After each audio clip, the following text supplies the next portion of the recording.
Event 2. This workout has a 12-minute time cap. 45 alternating dumbbell snatch, 35 plate hop burpees, 25 air squats, 15 toes above hips or knees above hips, and 5 around the worlds.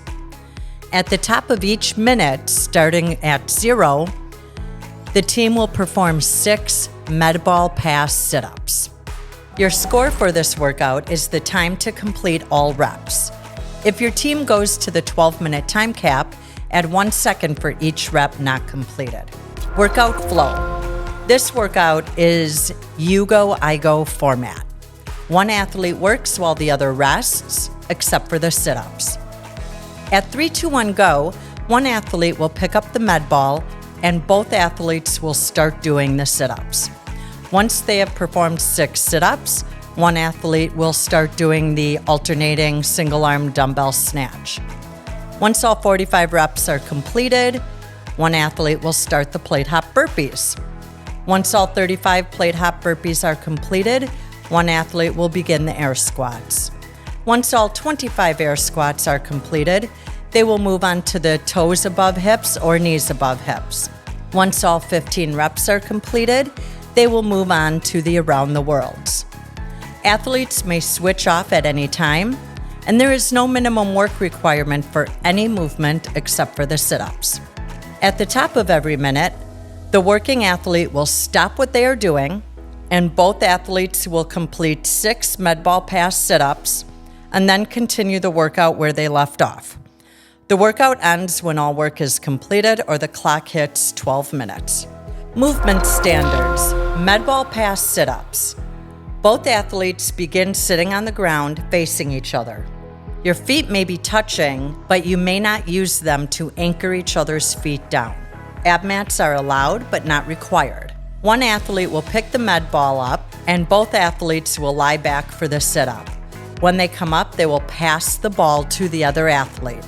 Then they will do another sit-up, passing the ball back and forth with each sit-up.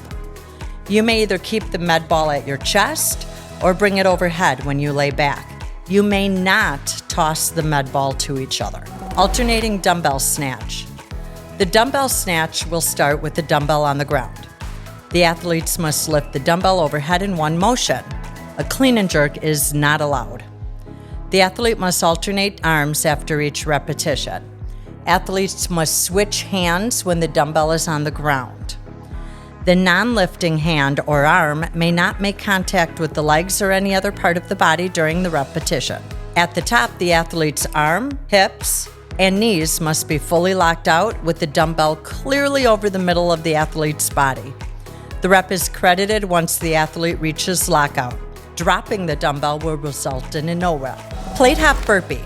The burpee is standard, requiring the athlete to touch the chest and thighs to the floor, push up, draw feet back together, and at the top, the athlete must 2-foot jump enough so some part of both feet at the same time are on top of the plate. Yes, the top edge of the plate is fine. The athlete does not have to stand fully upright. Once the feet have been drawn back together after the chest was on the ground, a little hop onto the plate is all that's required. Reps are counted when both feet, at the same time, tap the top of the plate. Athletes will be no-repped for not touching their chest and thighs to the floor and not touching the top of the plate with both feet at the same time. Air squat. Athlete starts fully upright with knees and hips fully extended. The athlete will then lower their hip crease to below the top of the knee and then stands back up to another fully upright position for each rep. Toes above hips. The first rep must begin with the athlete in a full hang with the feet not touching anything, the hips fully open, and the heels behind the vertical plane of the bar. From there, and for each successive rep, the toes of both feet must rise above the hip crease. The hips must be fully open at the bottom with the heels behind the vertical plane of the bar, and no part of the feet may touch the ground or any object. An overhand, underhand, or mixed grip are all permitted. Knees above hips.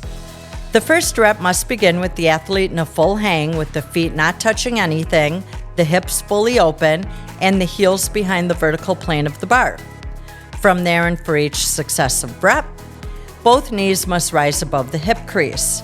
The hips must be fully open at the bottom, with the heels behind the vertical plane of the bar and no part of the feet touching the ground or any object.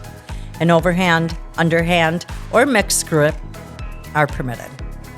Around the worlds, there will be a piece of tape placed on the floor perpendicular to the box.